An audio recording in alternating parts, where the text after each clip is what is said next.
आज की जी सबसे बड़ी खबर तो यही है कि मरीम नवाज़ साहिबा जो है उनके ऊपर जो केस था करप्शन का था, झूठ बोलने का था, फ्लैट्स का था, एवन फील्ड का था, वो तमाम मामला जो है इस्लामाबाद हाई कोर्ट ने एहतसाब अदालत को उस फैसले को उठा के फेंक दिया है बाहर। नाअहलियत भी ख़त्म हो गई है मरीम नवाज़ साहिबा की और बाइज़्ज़त बरी हुई हैं वो। आज का दिन बड़ी मुस्लिम लीग नून के लिए बहुत बड़ा दिन है ऑब्वियसली। जो इस्लामाबाद हाई कोर्ट ने कहा, मैं आपको वो पढ़ के सुना देता हूँ। उन्होंने कहा कि नैब का केस तो शायद ठीक हो मगर नैब इसको साबित करने में नाकाम रही। हम सिर्फ पब्लिक नॉलेज या किसी की सुनी सुनाई बातों पर यकीन नहीं कर सकते, फैसला नहीं सुना सकते। अगर नवाज शरीफ का केस से ताल्लुक़ नहीं तो फिर मरीम नवाज़ के ख़िलाफ़ नैब का केस नहीं बनता, ना वो पब्लिक ऑफिस होल्डर थी, ना इसलिए उन पर सासों का केस भी नहीं बनता। आमदन से ज़ायद सासों में नवाज शरीफ मरीम नवाज़ का ताल्लुक़ साबित नहीं हो रहा। नैब अदालत को मुतमईन करने में नाकाम रहा है। आपके कहने से जायदादें मोहम्मद नवाज शरीफ की नहीं हो जाएंगी, ये भी कहा है कोर्ट ने। एवन फील्ड अपार्टमेंट की कीमत क्या थी, फ्लैट कब खरीदे गए, कीमतों की ज़रूरत ही नहीं। नैब ने कहा हमने मलकियत साबित कर दी है। अदालत ने कहा लंदन फ्लैट की कीमत के बगैर नैब सजात केस बना ही नहीं सकता। आप इससे मुतल्लिक डॉक्यूमेंट दिखाएं, ज़बानी बात ना करें, कल को ये सारी चीज़ें जजमेंट में आनी हैं। मरीम नवाज़ और कैप्टन सदर सज़ा के खिलाफ अपीलें मंजूर होकर उनको बाइज़्ज़त बरी कर दिया गया। तहरीक इंसाफ ने इसके ऊपर ये कहा है NRO 2 है ये। मलिका बुखारी साहिबा कह रही हैं कोई रह तो नहीं गया, जैसे NRO 2 नहीं मिला। इमरान खान के डायलॉग को उन्होंने रिपीट किया जब वो जाते हुए कह रहे थे कि अब कोई रह तो नहीं गया जो मेरे ख़िलाफ़ नहीं है। PTI ऑफिशियल जो है उन्होंने भी कहा है कौम अब बाशऊर है, कौमी चोरों को कौम कोई माफ़ नहीं करेगी। और फवाद हुसैन साहब ने भी कहा, चौधरी फवाद हुसैन साहब ने, कि पाकिस्तान के इदारे अवाम का एतमाद खो चुके हैं, किसी के हक़ में फ़ैसला दें या ख़िलाफ़ अवामी राय आमा में इसकी कोई हैसियत ही नहीं। अली नवाज़ ऐवान साहब, डॉक्टर तारिक फजल चौधरी साहब, एजाज़ सईद साहब और भट्टी साहब भी हमें ज्वाइन करेंगे थोड़ी देर में।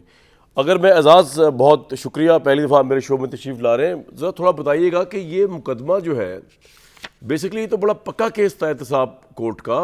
ये किस तरीके से, ये तो पूरा करप्शन की चार्जशीट नून लीग के ऊपर बनाई गई थी जिसको आज बहुत बड़ा ब्लो मिला है। इसको इतनी आसानी से किस तरह जाने दें मेरे भाई? ये हुआ क्या?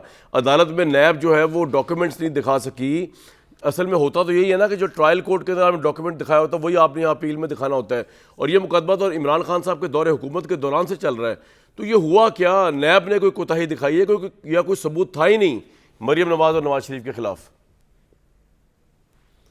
कामरान साहब, बात ये है कामरान शाह साहब कि ये जो मुकदमा है ना, ये इमरान खान साहब के दौर का नहीं है, ये मुस्लिम लीग नून के दौर का है। और ये मुकदमा शुरू होता है अप्रैल 2016 में, जब ICIJ के पनामा पेपर्स आते हैं। और पाकिस्तान में पनामा पेपर्स की इन्वेस्टिगेशन आपको याद है उमर चीमा ने की थी, जो कि हमारे साथी हैं, दोस्त हैं, हमारे भी साथी हैं। जब ये वाक़या हुआ जी तो हुआ क्या हुआ, ये कि अदालत ने एक केस को उठाया, ये पनामा पेपर्स केस को उठाया और एवन फील्ड प्रॉपर्टीज़ की तहकीकात का आगाज़ हुआ। अच्छा, जब तहकीकात का आगाज़ हुआ तो आपको पता है कोर्ट में एक बेंच बना, उसमें 3 रुकनी बेंच ने कहा कि जी नहीं, इसके ऊपर एक JIT बननी चाहिए। JIT बन गई। अच्छा, पनामा पेपर्स में अगर कामरान साहब आप जाके चेक करें, पनामा पेपर्स में नवाज शरीफ का नाम नहीं है। ठीक।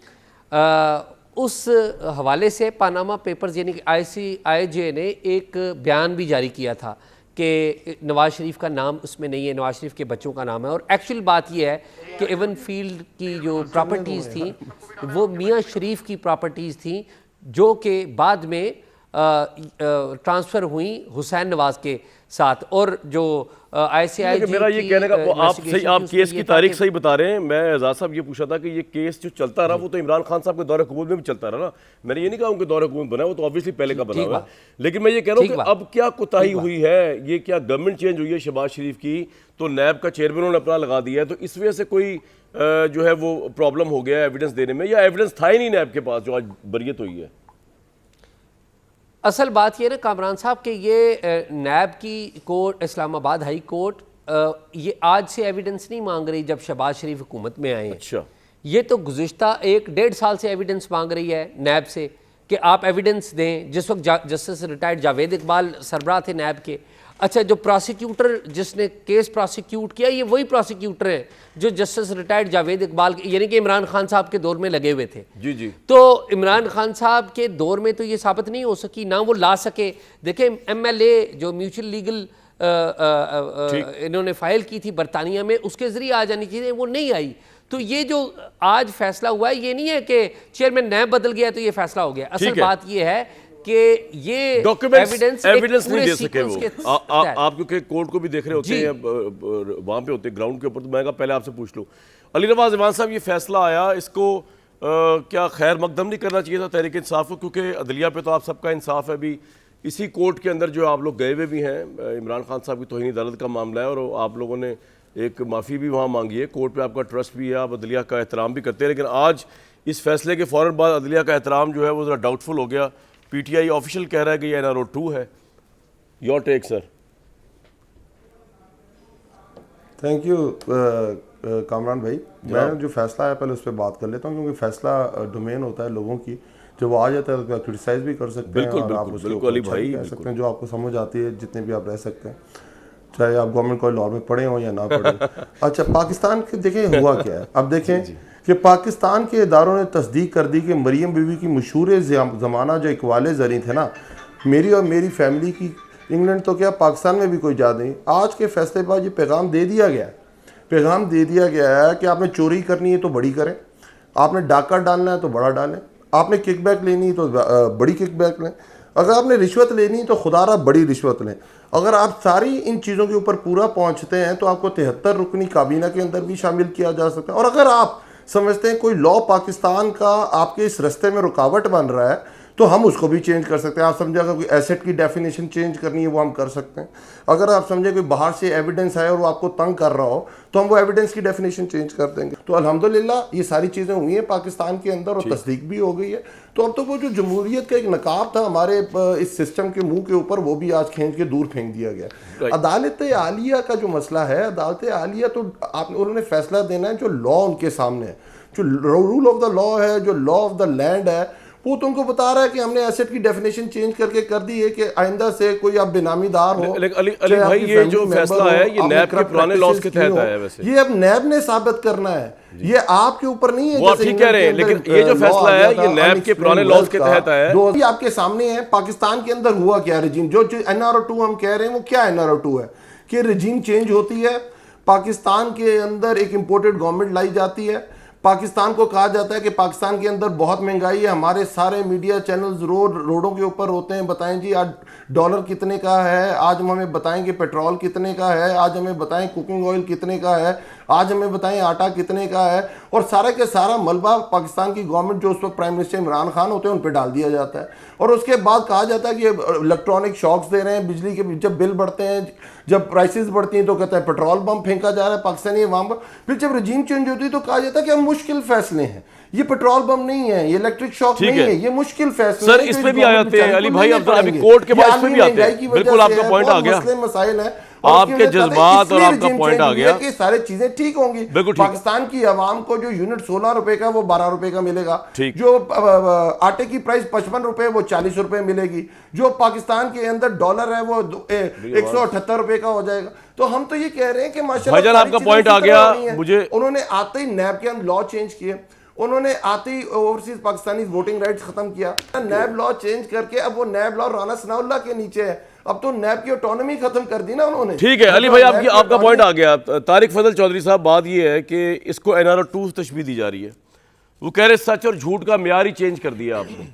अब तो जैसे उन्होंने मरियम नवाज साहिबा की उस इंटरव्यू का रेफरेंस दिया है अभी भी, जिसमें उन्होंने कहा कि मेरी लंदन में क्या पाकिस्तान में भी कहीं जायदाद नहीं, तो वो कह रहे हैं ये एविडेंस था, इसको भी कंसिडर नहीं किया कोर्ट ने। बड़ी डकैती, बड़ी चोरी जो है वो अब जस्टिफाइबल हो जाएगी। ये उन्होंने कोर्ट पे भी क्रिटिसाइज किया अपने हिसाब से, उसके फैसले के ऊपर, कोर्ट पे नहीं उसके फैसले पे क्रिटिसाइज किया है इन्होंने। योर टेक जी तारिक फजल चौधरी साहब।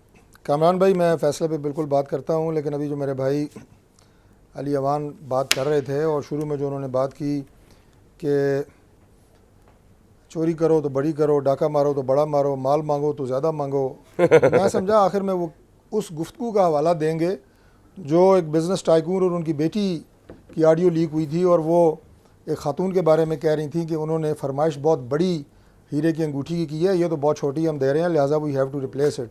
बड़ा माल मांगा है उन्होंने, छोटा नहीं मांगा। मेरा ख्याल था उस गुफ्तगू का हवाला दे रहे हैं, क्योंकि जहाँ तक फैसले का ताल्लुक है, इसके अंदर मसला है।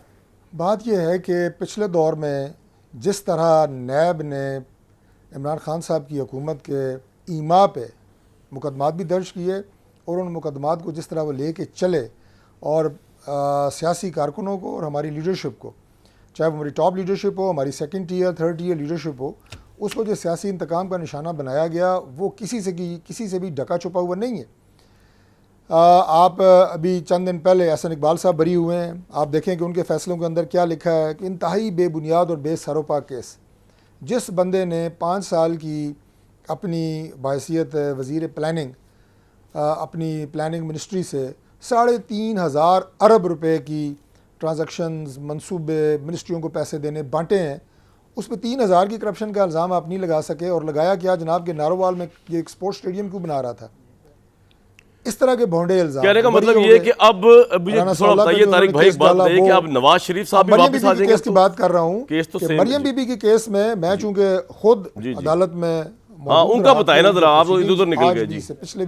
पिछले भी पेशियों में जज साहब ने बड़ी सीधी सी एक बात पूछी, पिछली पेशी में भी, उससे भी और आज भी, कि आप ये बताएं कि जो मेन इल्ज़ाम है मियां मोहम्मद नवाज शरीफ पे, पहली बात तो ये कि उनका नाम भी नहीं है पनामा में, आपको पता ही है, लेकिन उनके ऊपर कोई चीज़ साबित नहीं हुई। और मरियम नवाज़ के ऊपर इल्ज़ाम यह है कि उन्होंने उन्हें फैसिलिटेट किया है, वो उनकी मददगार है उनके जुर्म में, यानी मेन जुर्म आप साबित नहीं कर सके अभी तक, ठीक, और उसके बारे में भी कोई एविडेंस नहीं दे सके, तो मददगार को आप क्या सज़ा दिलवाना चाहते हैं। और मैं आपको कोट अनकोट बता देता हूँ कि ऑनरेबल कोर्ट ने क्या कहा कि अगर 302 का मुकदमा है कि कोई कत्ल हुआ है और कातिल का कोई पता नहीं, मुकदमे का कोई पता नहीं, कत्ल हुआ ही नहीं, और आप एक बंदे को कह रहे हैं जनाब इसने कत्ल में मदद की है, भाई पहले वकूआ तो हुआ हो, खुदा न खासा को कत्ल हुआ हो तो आप किसी को मदद करने की बुनियाद पे गिरफ्तार कर बिल्कुल सकते हैं। ठीक है जी, ये वो क्रक्स तो है आप कह रहे हैं नैब एविडेंस नहीं दे सकी, बिल्कुल, और आज इंसाफ और हक की आपके नजदीक हो गया जी, हक की फतह हुई है। भट्टी साहब हंस रहे हैं। और जो झूठ होता है ना उसकी एक शेल्फ लाइफ होती है, वो उसके बाद वो खत्म हो जाता है, बिल्कुल ठीक, उसने आहिस्ता आहिस्ता बेनकाब होना होता है। और आज ये न सिर्फ हमारी पार्टी की, शरीफ खानदान की, मैं समझता हूँ कि इज्जत और वकार की बहाली हुई है, हमारे कारकुनों की इज्जत और वकार की बहाली हुई है। पॉइंट आ गया जी आपका भाई, वो विजुअल्स तो दिखाएं जो मरियम नवाज साहब मिठाई खिला रही है शहबाज शरीफ साहब को। वन आफ्टर द अदर आप देखेंगे कि वो अपने मंतकी अंजाम को पहुंचेंगे और इंसाफ होगा इंशाल्लाह जी। वो दिखाइए भट्टी साहब जरा मुस्तफीद हो। भट्टी साहब, भट्टी मेरे भाई, ये क्या हो गया, क्या से क्या हो गया। आप और मैं 4 साल तक इनको धोते रहे नून लीग वालों को, पर ये देखें मिठाइयाँ ये भट्टी के लिए चलाई है मैंने। भट्टी साहब वो देखें उधर अंकल एंड नीस और बोथ द मरियम्स ये जो एंजॉय कर रही हैं। ऑब्वियसली इस वक्त तहरीक इंसाफ में शोक का आलम है, लेकिन यहाँ मिठाइयाँ चल रही हैं मेरे भाई। इसाक डार साहब भी आगे, बस अब एक बंदे की कमी मुझे बड़ी शिद्दत से महसूस हो रही है, तो फैमिली का पूरा ट्री कंप्लीट हो जाएगा, और वो है मियां मोहम्मद नवाज शरीफ साहब। क्यों भट्टी साहब, आप और मैं बड़ी तनकीद करते रहे, आज तो इज्जत भी बहाल हो गई, आज तो चोरी भी जो है वो गलत साबित हो गई, आज बाइज्जत बरीत हुई है। आज भी भट्टी साहब कोई पॉइंट है आपके पास धज्जियां उड़ाने के लिए नून लीग की? अगर आप उड़ाएंगे मैं आपके साथ होऊंगा, फरमाएं। भाईजान वो है ना, आपने पहले सबसे पहले कहा एक ही बंदे की कमी है, वो एक पता नहीं कहीं से, पता नहीं ट्रक के पीछे या कहीं से मैंने पढ़ा था, बागों में बहारों में गुलशन के रंगीन नज़ारों में जब तुम मुझे ढूंढोगे आंखों में नमी होगी, महसूस उस दिन फिर तुम्हें मेरी कमी होगी। तो कमी महसूस हो रही है।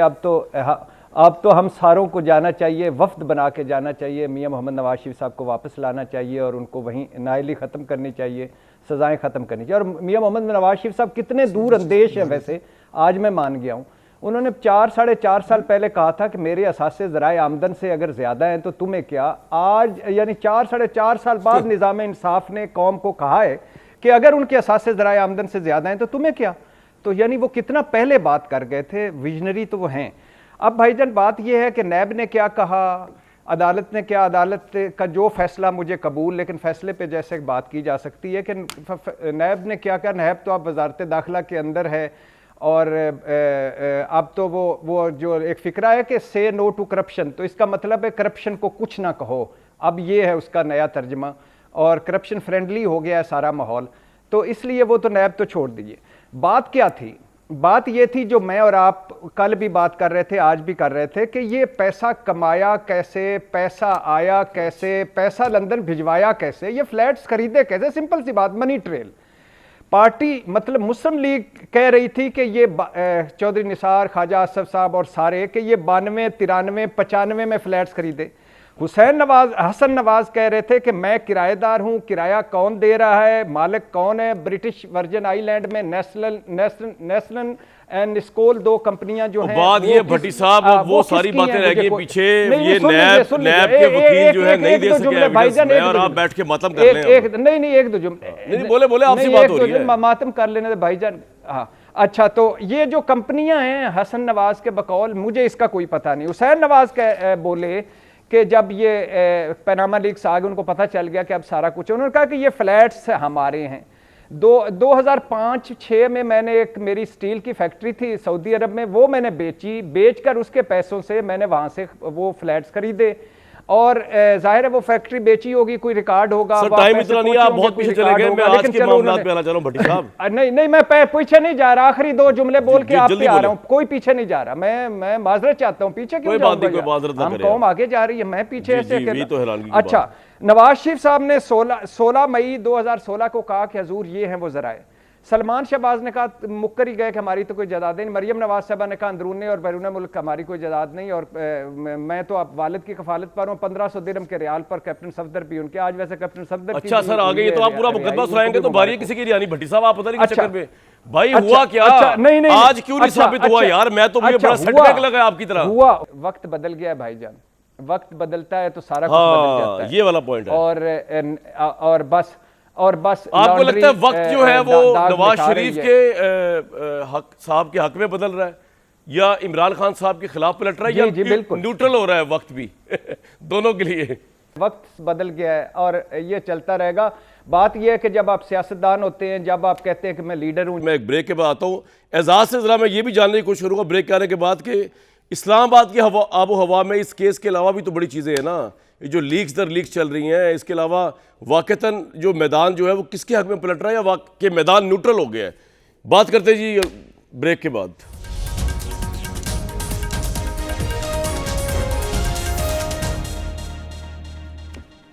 ये मरियम नवाज साहबा के फैसले से कुछ लम्हे पहले तक पाकिस्तान की सियासत गूंज रही थी ऑडियो लीक्स, वीडियो लीक्स से, कि वीडियो लीक्स भी आने वाली हैं। ऑडियो लीक्स तो गूंज ही रही है।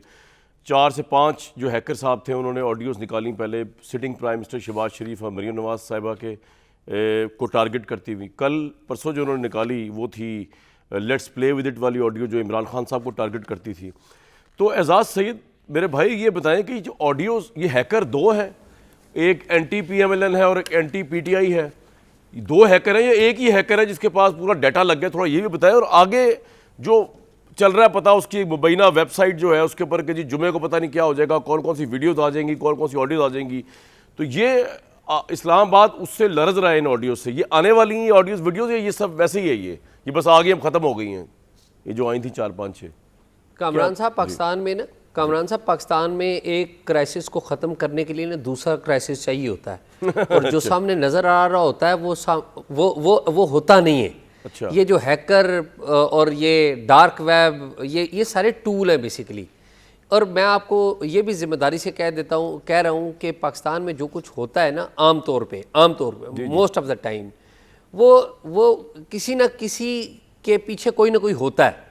ये इसी तरह ही नहीं है कि कोई यानी कि उठ के इस तरह की चीज़ें, हाईली सेंसिटिव चीज़ें वो उसने पब्लिक कर दी। पहली बात तो ये पब्लिक होना, ये तो सेकेंडरी बात है ना। पहली बात तो ये कि रिकॉर्ड हुई, पहली बात तो ये है। अच्छा, और आप दोनों का हाल देख लें, नून लीग का भी हाल देख लें और PTI का भी हाल देख लें। जनाब इमरान खान साहब के बयानात भी देख लें और नून लीग के भाई देखिए, हम इस पे नहीं जाते किसने की। पॉइंट ये है कि आपके पास कोई ऐसी इंफॉर्मेशन या कोई आपका तज्जिया ऐसा है कि कोई ये ख़त्म हो गई हैं या आगे आएंगी, और वो जो डार्क वेब वाला कह रहा है जुमे को मैं सब कुछ कर दूंगा, ये खबर सही है या ये वैसी है? कामरान साहब, मैं आपको इन्फॉर्म्ड बात बताता हूँ। पहली बात तो यह है कि कोई भी उस तरफ नहीं जाता कि रिकॉर्ड किसने की, वो आप नहीं, कोई भी नहीं जा रहा, कोई सियासी जमात भी नहीं जा रही। लोग कहते हैं आम खाए पेड़ क्या गिने भाई, टेलीविजन भी चलता रहना चाहिए। हाँ जी। दूसरी बात यह है कि ये टेप्स आती रहेंगी, और इमरान खान साहब ने अगर लाइन क्रॉस की तो इमरान खान साहब की भी एक ऐसी वीडियो आ सकती है जो बड़ी काबिल इतराज़ हो सकती है और डार्क वेब के थ्रू ही आएगी। ठीक है, तो इमरान खान साहब को भी बताया गया है कि आप ज़रा खातिर जमा रखें, ध्यान करें, क्योंकि अब डार्क वेब के ज़रिए सब कुछ चीज़ें होंगी। इमरान खान तो ने वैसे मेरा एजाज नहीं भाई ख्याल कौन सी कि ऐसी ये लाइन रह रुकेगी। गई जो क्रॉस करनी रह गई है बाकी अभी मतलब किसी की वीडियो और ऑडियो ना आए, मेरा तो नहीं। ये वो है, किसी की नहीं आनी चाहिए, पर्सनल तो बिल्कुल नहीं आनी चाहिए, लेकिन ये वाली बात पे मैं बात करूं, इमरान खान साहब ने कौन सी ऐसी लाइन है जो रह गई है जो भी क्रॉस करनी है आपके हिसाब से? नहीं, वो मेरे ख्याल में है। इमरान खान साहब देखें ना, एक बात तो आप देखें ना कि इमरान खान साहब ने जो स्ट्रैटेजी है इमरान खान साहब की, वो ये है कि वो नाम किसी का नहीं लेते, वो लोगों से नाम दिलवाते हैं। ये यूनिवर्सिटी में जाके खिताब जो उन्होंने किया, तो ये इस्टेब्लिशमेंट पर हमला कर रहे हैं, लेकिन खुद नहीं कुछ कह रहे, वो कह रहे हैं सर कि लोग कह रहे हैं। इस्टेब्लिशमेंट को इतनी वो लोगों से बेवकूफ नहीं सवाल है कि कर उनको रहे हैं। पता नहीं है ठीक कि जब वो सवाल पूछ रहे हैं और नारे लगवा रहे हैं गवर्नमेंट कॉलेज के स्टूडेंट से न्यूट्रल के, तो वो कोई बेवकूफ़ तो नहीं है। इस्टेब्लिशमेंट पाकिस्तान की तो आईएसआई जो है दुनिया की इस्टेब्लिशमेंट का हिस्सा जो है वो दुनिया की टॉप एजेंसीज के अंदर आती है, इंटेलिजेंस की टॉप स्ट्रेटेजिक मास्टर्स हैं। तो वो ये छोड़ दें आपके, अगर आप ये कह रहे हैं, मेरे हिसाब से तो रेड लाइन बस एक ही रह गई है, वो मैं यहाँ बताना नहीं चाह रहा, तो बाकी तो कोई ऐसी लाइन रह नहीं गई तो नहीं, मैं क्रॉस वही कर उसी जी। मैं कामरान साहब वही बता रहा हूँ कि ये रेड लाइन का उनको भी पता है और इनको भी पता है, और उसका आपको भी और लोगों को भी पता बिल्कुल है। ठीक। जिस दिन इमरान खान साहब वो रेड लाइन क्रॉस करेंगे तो इमरान खान साहब के बारे में बहुत सारी चीज़ें आएंगी, और इमरान खान साहब को पता है कि उनके बारे में क्या क्या चीज़ें हैं। वो तो उनकी कंसेंट से सब कुछ होता रहा है। जो वो तो आपको याद है, वो कहते थे कि जी एजेंसीज को तो प्राइम मिनिस्टर का फोन भी रिकॉर्ड करना चाहिए, मेरा भी रिकॉर्ड होता है, And he's कोई okay बात with नहीं, that. तो वो तो अलाउ भी करते हाँ, हैं। लेकिन जिस तरह आप जो आप जी, जिन तो वीडियोस उनको- की बात उनके कर रहे हैं ज़हन में उसका ये ऑडियो calculation रिकॉर्डिंग नहीं ये थी। शायद प्राइम मिनिस्टर हाउस से ताल्लुक ना भी हो, ये जो आप बात फरमा रहे हैं, जी हाँ। ये उससे कोई जी अलग बिल्कुल भी मामला हो ठीक सकता है। ये बिल्कुल ठीक है। लेकिन इमरान हम- खान साहब जी, इमरान खान साहब की जो जी मैं उससे आगे जो और जाऊंगा। जगहों पे इस्लामाबाद बिल्कुल में ठीक। जी सर, क्या कह रहे हैं आप, जल्दी से बोले एजाज साहब। इस्लामाबाद में जनवरी में जी मैं ये कह रहा हूँ, इस्लामाबाद में जनवरी में एक घर पे इमरान खान साहब गए थे, उसकी एक रिकॉर्डिंग हुई है। ये इसका भी इमरान खान साहब को पता है कि वो अच्छा। किसके घर पे गए थे, किसका घर था, वहां पर क्या हुआ था, क्या झगड़ा हो गया था, और फिर इमरान खान साहब ने किसको बुलाया था वो झगड़ा रिजॉल्व कराने के लिए। इमरान खान साहब को पता है बहुत सारी चीज़ों का। आपको ये पता है मेरे भाई अली नवाज अवान साहब, हम अपने टॉपिक पे आते हैं वापस। मुझे एक बात बताइए कि इसमें क्या बड़ी बात है कि अगर नवाज शरीफ साहब भी अब अगर कोर्ट उनको कह दे कि जी नैब केस साबित करने में नाकाम रही है, नवाज शरीफ साहब वापस आ जाएं, मरियम नवाज साहिबा भी इलेक्शन में अहल हो, नवाज शरीफ साहब भी अहल हो, इमरान खान साहब भी अहल हो, जोड़ कर रन पड़े, सर मसला क्या है इसके अंदर, प्रॉब्लम क्या है? कामरा भाई देखें, आपने जो बात कलवानी थी वो मेरे भाई ने कह दी।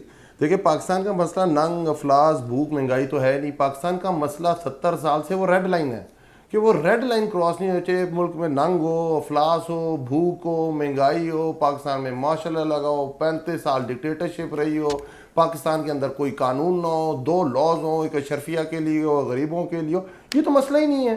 22 करोड़ लोग मर जाएं, सैलाब में मर जाएं, जंजले में मर जाएं, भूख से मर जाएं, महंगाई से मर जाएं, रेड लाइन क्रॉस नहीं होनी चाहिए। ये इतनी इंपॉर्टेंट चीज़ है। और माशाल्लाह आपने भी तारीफ़ की और आपने भी कहा कि ज़बरदस्त पाकिस्तान की मतलब एक तरह की एजेंसी। मुझे बताइए, फेलियर किसका है जो प्राइम मिनिस्टर हाउस भाग हुआ है? ये किसकी जिम्मेदारी है प्राइम मिनिस्टर हाउस की सिक्योरिटी की? किसने कहा? कोई हेड रोल हुआ है पाकिस्तान के अंदर?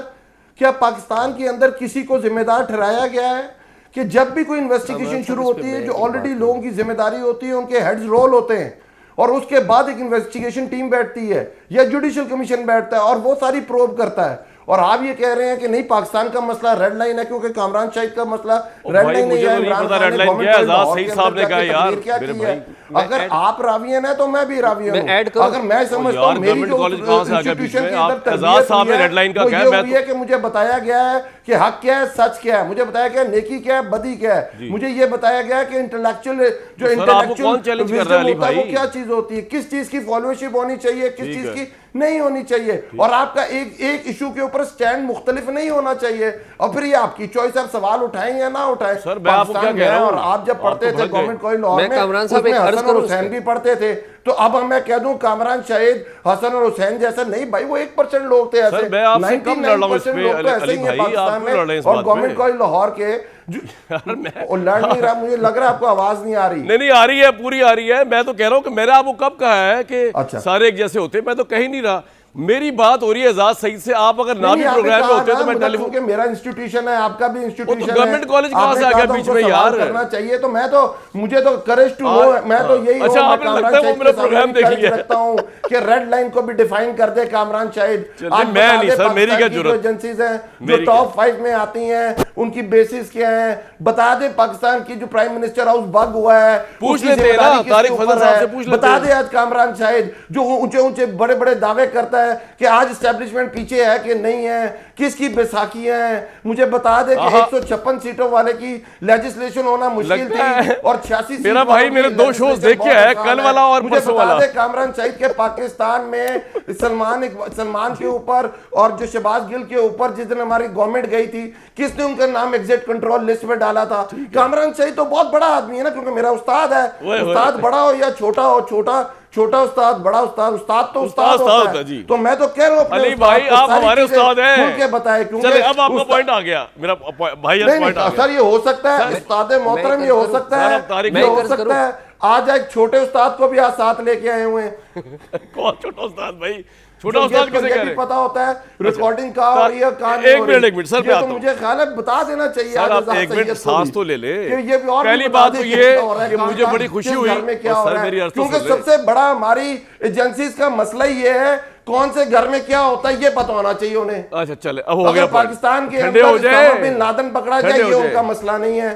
पाकिस्तान के अंदर कोई जहाज एंटर हो कि उसामा चले बिन तारिक लादेन फजल को ले साहब, जाए। तारिक भाई बात ये है कि ये आप पे भी सेम इल्जाम ही लग रहा है ना कि आपको भी कोई लेके आया है, आप भी कठपुतली हैं, आप भी इस्टेब्लिशमेंट के साथ मिल के आए हैं, आपकी बैसाखियाँ भी इस्टेब्लिशमेंट है।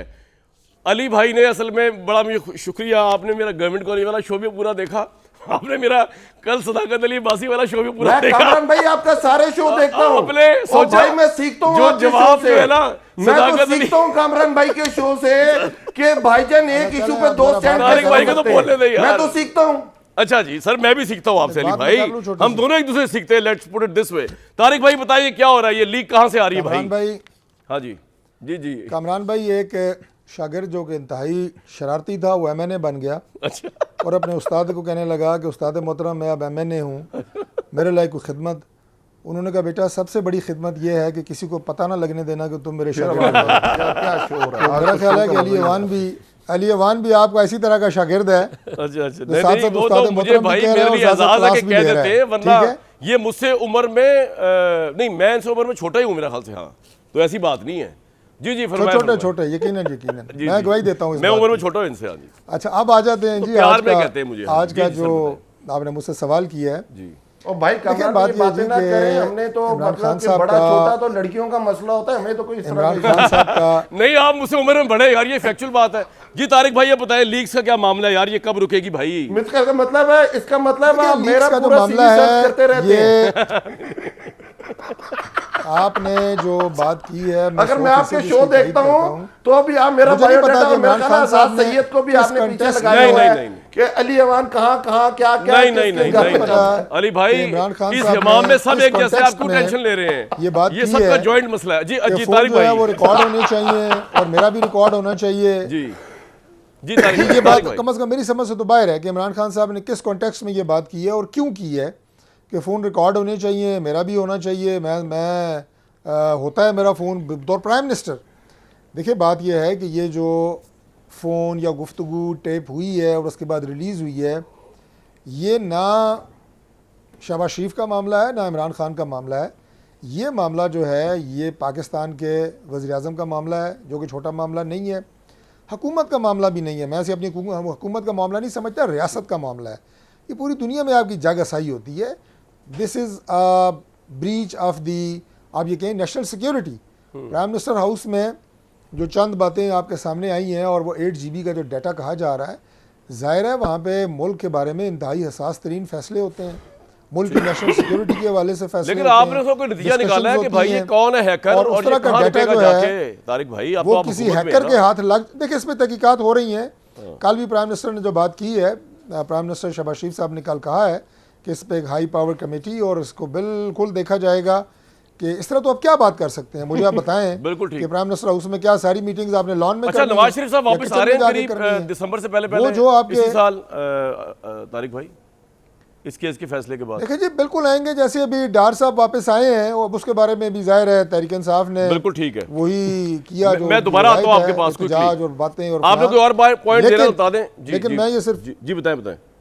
जी जी लेकिन मैं डार साहब की बात कर रहा हूँ कि उन्होंने कानूनी तरीका इख्तियार किया, कोर्ट में अप्लाई किया, कोर्ट ने उनके वारंट सस्पेंड करके अब दोबारा उन्हें तारीख दी है, उस पर उम्मीद है इंशाल्लाह उनकी जमानत होगी और अपने केस का सामना करेंगे। मरियम बीबी ने 4 साल नहीं 5 साल ये केस लड़ा है, 5 साल से ज्यादा अरसा हो गया। आप लोग तपस्या काटी, आपने पॉइंट आ गया। मैं जरा भट्टी साहब के पास जाऊंगा। ले रहे हैं कोई मावरा अदालत, हमें कोई फायदा तो नहीं दिया जा रहा। रशीद साहब भी वापस आएंगे, भट्टी साहब की जो ऑडियोज आ रही हैं इंशाल्लाह। तारिक भाई पॉइंट आ गया, मुकदमात का सामना भी करेंगे। कामरान भाई एक बात, जी जी अली भाई बोले, एक बात, जी जी बोले बोले।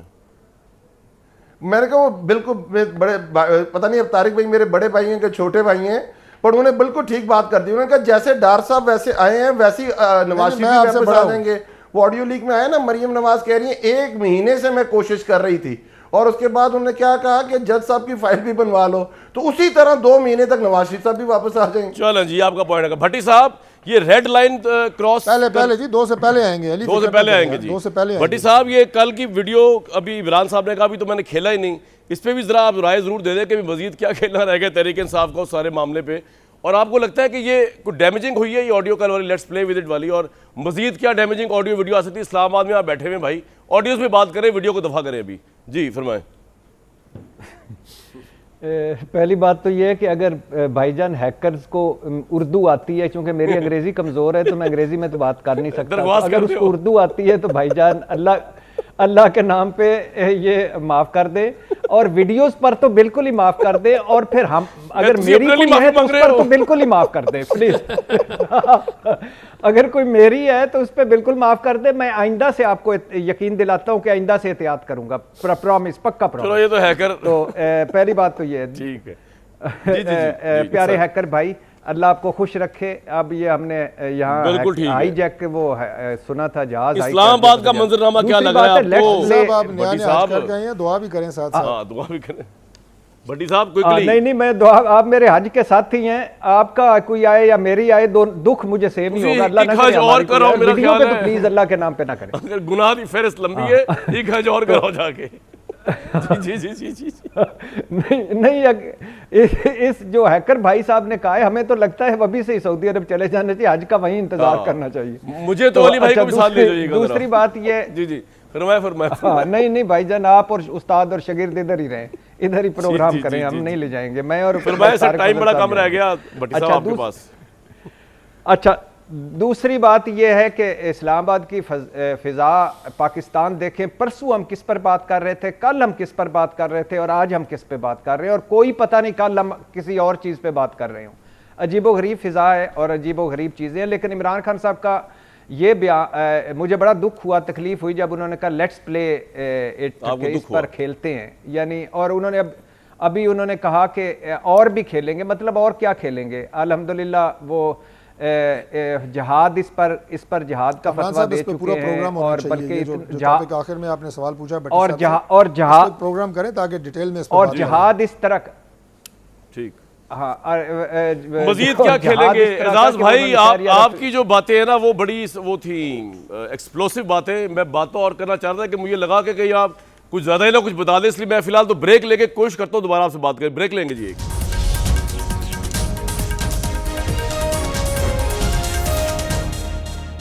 पाकिस्तान की सियासत जी T20 मैच से भी ज़्यादा तेज़ी से रंग बदल रही है, और कल कुछ था आज कुछ है, और बस आने वाला कल जो है वो कितना खतरनाक किसके लिए होगा ये किसी को कुछ नहीं पता। मुझे दीजिए नेक्स्ट वीक तक के लिए इजाज़त।